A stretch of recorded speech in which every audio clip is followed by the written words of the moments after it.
Pero, Biblia ko, Diyos mismo nagsasalita at nagsasabi, accept one another. Sige po, isipin nyo yung mga taong yon. Ngayon, ipanalangin nyo sila at sabihin nyo, tatanggapin nyo sila kung paano kayo tinanggap ng Diyos. Sige lang. Huwag nyo silang isigaw, pangalanan nyo sa panalangin nyo, Lord, ang taong ito, pag nakikita ko, naiinis talaga ako. Lord, tulungan nyo po ako, natanggapin siya ulit.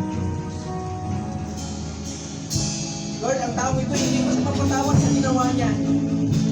Pero Lord, dahil sinabi mo, gagawin ko, tatanggapin ko siya. Sige kapatid, marami yan.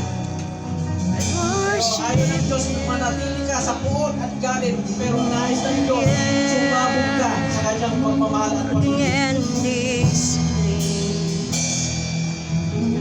Sige, patuloy lang natin mag-pray. Habang umaamit yung ating music team, isipin natin yung mga tao na to, yung mga tao na dapat natin kahabagan, yung mga tao na dapat natin mahalin, yung mga tao na dapat pa natin yakapin, yung mga tao na dapat natin papasukin sa buhay natin.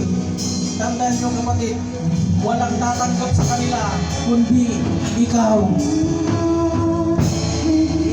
You're a miracle worker, promise keeper, light of the darkness, my God, that is who you are.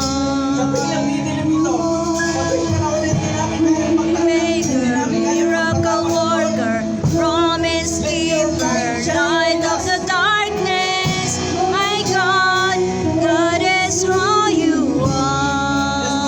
So you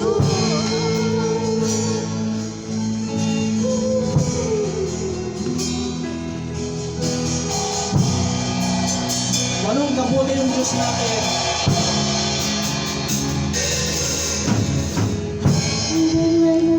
see it's working, even when I don't feel it's working.